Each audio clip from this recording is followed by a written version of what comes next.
So today we're going to be having a sit-down conversation with Tessa Duste, co-founder of MOS, which stands for Makers of Sustainable Spaces. Tessa is a very inspiring character. She's going to be shedding some light on green architecture, but also what's inspired her in her career to date. Tessa, thank you very much for obviously making time to sit down, have a very in-depth conversation about your life, your career so far. Thank you. Now, I think to kick things off, I'd be really keen to know what you would say is the best advice you've ever been given in your career to date. Yes, that's a very good question, because I've given so many advices, but I guess one of the most the thing that stuck me is that you have to trust people. And you know, everything is a people's business. So if you understand what triggers people, what motivates them, what keeps their clock ticking, if you understand that, then you understand business, and then you understand the world. So I would first want to trust people, and then go from that. And I think that was probably one of the best advices, because that's what I do, and it is surely helping me in my life. Amazing. I mean, I think that's something that, clearly that's advice that was very much worthwhile, because I know that you've co-founded several organizations, and Yes. You are a people's person. You're an influential figure in what you're doing in your relative space. Now, I would be quite keen to know, and I'm sure people watching would also be interested to hear, who would you say inspires you, either within the built environment sector or any industry? Yeah, so most of my people that inspire me are women. No problem with that whatsoever. Yeah, it's just, and all of them are badass women. Yeah. Most people who inspire me are also women, okay. just as an FYI, yeah. So one of my latest inspirations is Neri Oxman. I'm not sure if you know her, but she's a designer and professor at MIT. And she uses nature to incorporate this in her designs or in her architecture. She does it in a way that nobody has done it before. She's very future focused. She's very curious. She always sort of keeps on thinking about, how can I improve, or how does this work, how does nature work, and how can I relate it to technology in a scientific approach. How can I relate it to technology? How can I relate it to architecture? And of course, we also work with nature, so this is why she really much inspires me to do even more. Yeah.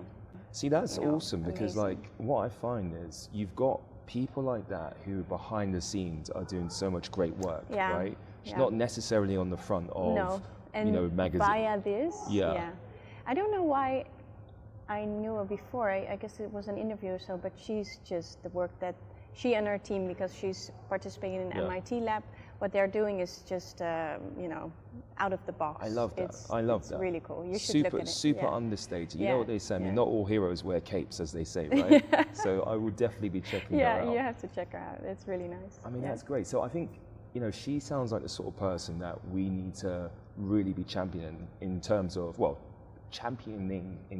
placemaking and getting people involved in shaping places. In your opinion, what can we do to get more people talking about cities and places and having a direct impact in shaping places? Yeah, so I guess it starts really on an early age. It's because it's all about being able to think creatively, think open, look at cities and ask yourself, okay, how can this be different, instead of just assuming that this is how it should be or how it has always been this way, so then, it's like that. So we have to trigger, I guess, creativity and inspiration with already on an early age. And it seems that now our curriculum for youngsters is, in most cases, quite strict. You have just, have to do all these courses, and you have to do it like this, and you get an A and a B. But if we embrace more of an individual individuality or creativity, and in that sense also entrepreneurship, being able to think about like, okay, what do I actually think about this topic, or how would I see the future of the city, and from that I think a lot of good ideas could come up, and also that ideas turn into reality. This is how it all, worked for me. So this is why I guess like this could be motivated and more, or and then hopefully a lot more people will, enter this business. I love that. I absolutely love that, because I think, this is part of the reason why we created Urbanist platform, because we want to give the voice to the people. Forget about the theories and the examination and the studying aspect. It's about the emotion, the human emotion. Yeah. We're trying to humanize the industry. Exactly, yeah. So I completely agree with where you're coming coming from. And be inspired by what's already happening, because a lot of things are already happening. People have crazy ideas, and we just have to make it visible. So that's definitely what you guys are doing. Completely agree. And I think it's fascinating that so many people don't realize how we all connect to the city in some way, right? Everyone's got a connection. You don't need to be an architect, you don't need to be a surveyor, you don't need to be a town planner. If you live, if you work, if you interact with a city or a town in some way, you have that urban value within you, that passion for making a difference. You could even be a ruralist, but you might transport, you might, commute into a city. And you might have ideas on how to make it better, or that's it. Create a vision and work on that vision and share your ideas. But we need platforms for that. But we do. So hopefully we want our platform to be one that people can go to, and anything that they want to get off their chest. Whether it be climate change, whether it be affordable housing. But enough about that, because it's not about me. This is about you. It's not about Urbanist platform. No, but I guess it's also about empowerment, and because that's what we did. We just started already in a time frame where nobody was busy with biophilic design or with green architecture. We started it because we had a vision on how future cities should look like and how we wanted to live in those cities. Absolutely. And if you fully and 100% agree on that vision, and you want that to happen, then you just start doing it. Amen. And by evolving and by doing it, we are here where we are today. But we also had to start somewhere. No, of course, but it's a great achievement, because we were saying off camera before the interview started. I've found it fascinating that in the UK in particular, biophilic living, it's become almost trendy now. A lot of people are jumping on the bandwagon. It's not a bad thing that they're jumping on the bandwagon. No, definitely because of course sustainability, we should be promoting sustainability. But what I found really interesting is that if I backtrack and I look online at some of the work you've been doing, this has been going on for years upon years. You've been one of the sort of pioneers of pushing this concept for a very long time. So no one can accuse you of jumping on the bandwagon. No one can throw that label at you.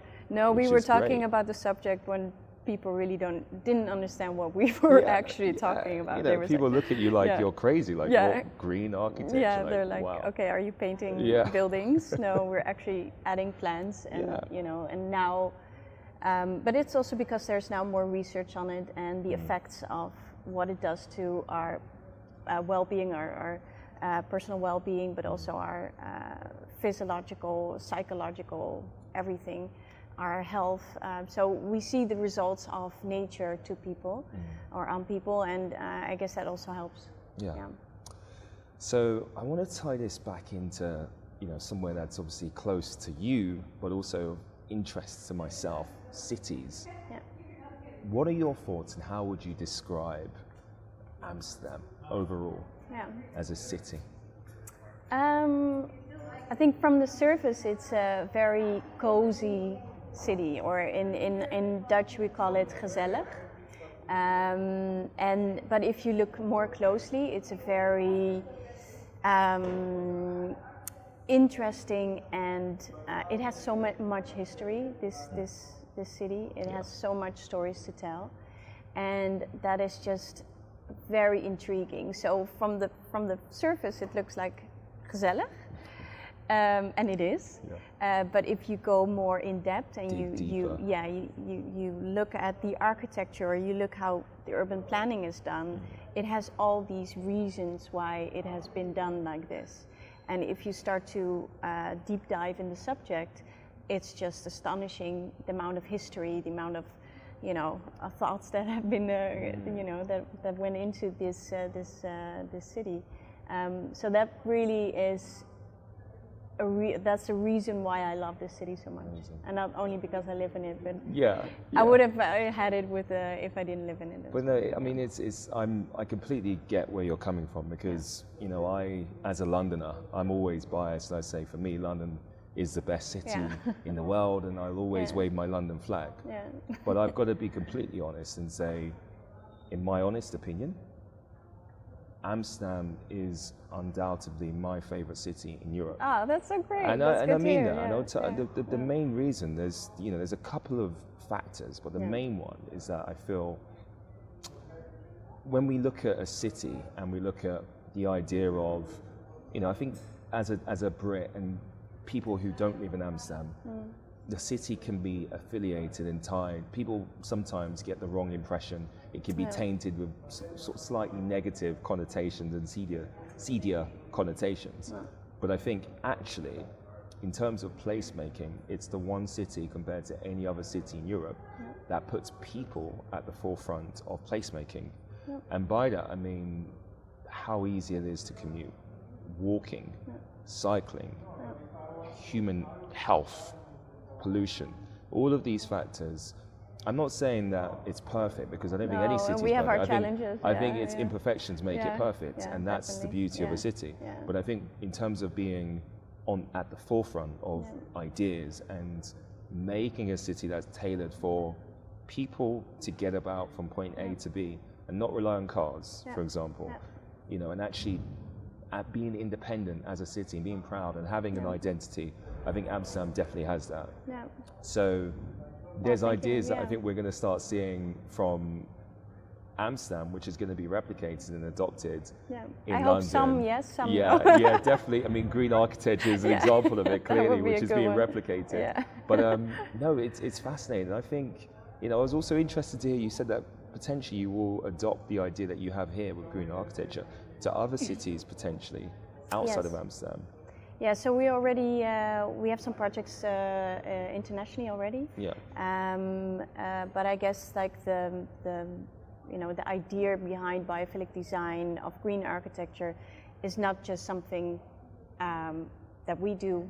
It's been a topic. It should be a topic worldwide, and especially in very big city environments. So in that case, Holland is quite small in that sense, but if you look at Singapore or in the US, a lot of cities, these are so immense, these are so large, and there's so little green implemented in their urban planning. So we have these challenges definitely everywhere in the world. So I guess our the ideas that we have, the knowledge that we created over time, could be applicable everywhere, because we've been working on it quite some years already.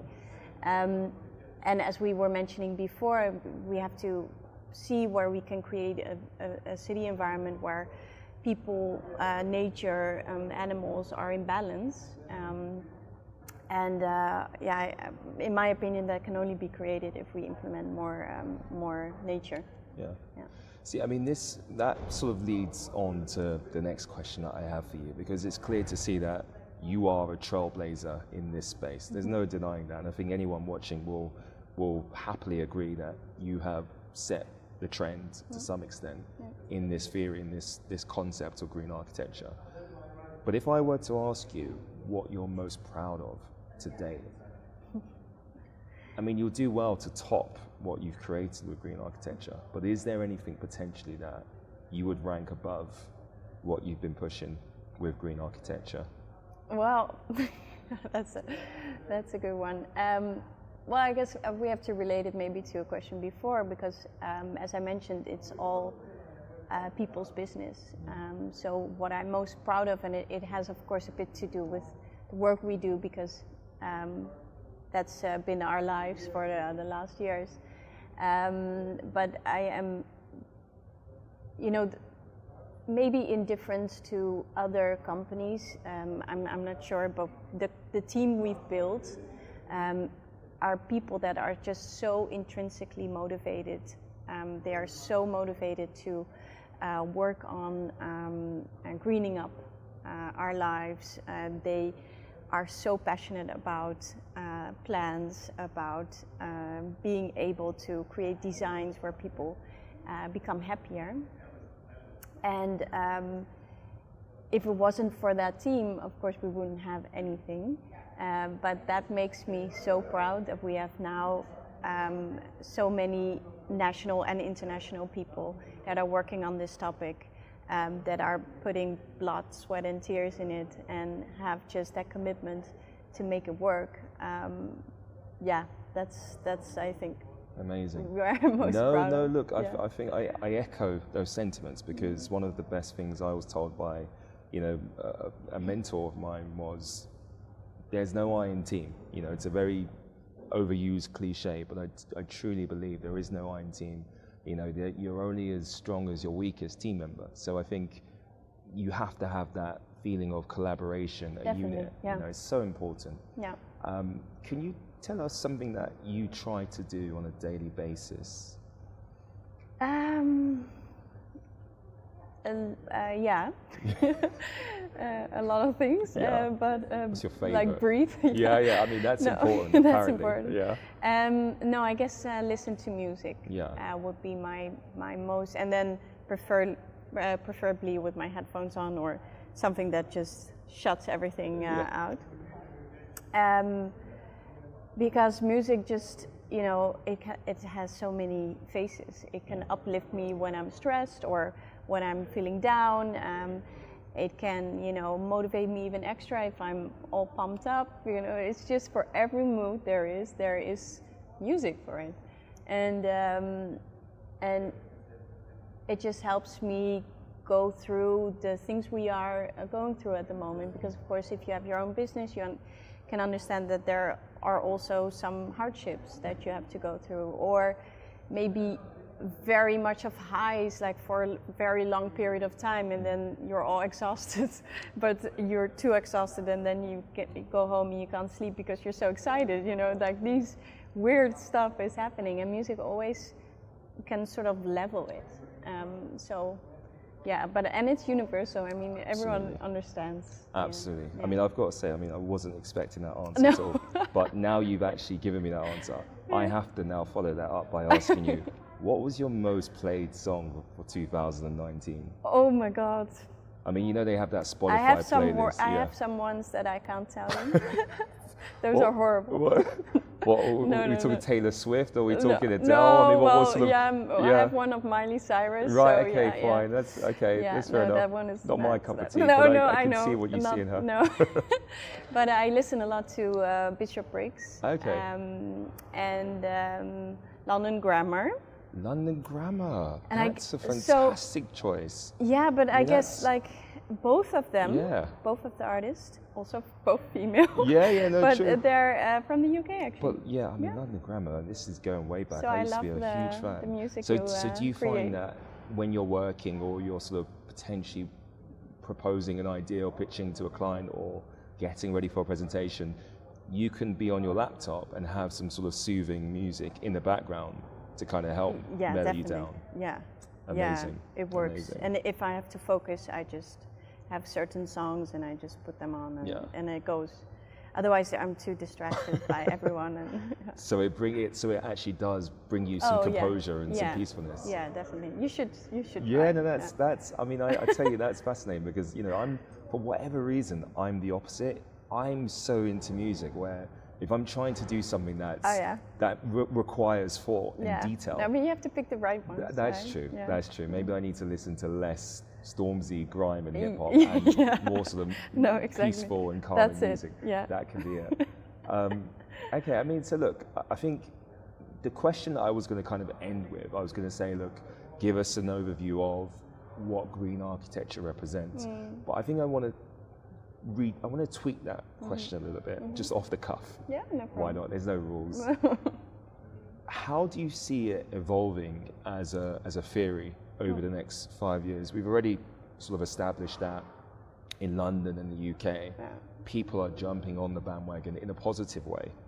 How do you see it perhaps changing? Because I think the question will always be, urbanization is growing, populations are growing. I was interested in one of your videos a few years ago where I think there's a TED talk you gave, and you used the word balance, which is, for me, you hit the nail on the head. Balance is everything. And if we're finding that there's a growing population, I suppose there's two questions in one. You know, what's the future of green architecture? But how do we also get that balance? Because if we've got a growing population, how are our cities going to be able to satisfy everyone? Yeah. You know. Well, it's a very intriguing question, but also a very complicated question, of course, because there are so many aspects that relate to that. Not only what we're doing, but also other topics. And I've been thinking a lot about these topics, of course. So for your first question, where are we heading with green architecture? I think we're just starting. The time is actually now to embrace it, and we are noticing that in countries where we are able to embrace it, we do it. So in Western countries, I see a lot of the interest in green architecture coming up. And of course, in other, like in Singapore, it's already been there for quite a long time. Not only because it's nice, but also because it's necessary. We've been hearing a lot of sounds about climate change and about the impact of nature on these challenges we have. But if we take that aside, if we keep that aside and we think more about, okay, how do we want to feel? And I was just actually looking it up, and if we say that human species have evolved for 5 million years, then we have spent 99.99% of our time in a natural environment, meaning that only the last 100 years, 50 to 100 years, we've been evolving our cities into concrete jungles, where there's almost no relation with nature, if we're talking about like urban city environment. And we spend like 90% of our times indoors, also with maybe one plant in the corner in a pot. And that's our relation nowadays with plants, with nature. Sad, isn't it? Yeah, it is. Yeah. And then relating to these enormous history and evaluation that we've gone through in our natural environment. So we are hardwired for nature, but there seems that we've sort of distinguished ourselves from that core value, that need. And so you see an effect of that even or on your psyche or on your mental well-being. And so it's not only like we think it's nice, but it's super, super necessary. So I think it's the next big thing. It's something we cannot overlook anymore, and we must implement in our buildings, in our architecture, in our urban planning, as if it was never not part of it. So that's the first question. Amazing, yeah. And it needs some pressure though from the municipalities and the government to say, okay, this is like where we're heading to. There needs to be a vision, first of all. Because if you ask a project developer and it could say like, oh, okay, I'm building a concrete block because it's just very efficient and I can get my money from it, and fine, let's do it. If we sort of look at it like all these blocks and just individualist or project developer decide on that area, then you would never get that green integration. Completely agree. So we need to see it as a city and as a whole, where there are certain, a vision underneath, where everyone and every little block needs to consider and needs to integrate, and then that's the only way to create green environments, create green cities, where everyone can enjoy, which everyone can enjoy. Yeah, I mean, I want to touch on something that you mentioned there. I think the idea of the developer not just being focused on profits, but also focusing on the social and environmental aspects. I think that is so important. And it's so important. And I understand that, sadly, the reality is a lot of developers haven't had that as their priority. Understandable reasons, they've got to make money, they've got to survive. But it's fast money, but I don't think it's fast money. It's long-term thinking. It's not, and I think that's where, again, we use the word balance. I think that balance of, okay, look, we're in it to see it as an investment, an opportunity to realize the potential of return on the money we're putting in. But there has to be that social and environmental factor. There has to be. I think that's so important. And the moment we get more developers who are seeing it holistically, then this is where we will take off. So fingers crossed, we will find that. Let's hope for it. Amazing. No, look, as I said, I was super excited to have this conversation with you before this started. I'm really happy we've done it now, actually. And, I think this is going to be great viewing for a lot of the people on our platform. So I think to finalize, can you give us an idea of where we can find you or hear about more work that you may have in the near future, whether it be Twitter or Instagram or whatever it might be? Well, I have both. Yeah. But Instagram is and LinkedIn is one of our biggest channels, but also our website and our blog. Yeah. You can view, we write a lot of blog posts, really in-depth theoretical as well, so where you can actually learn more about the topic of green architecture. All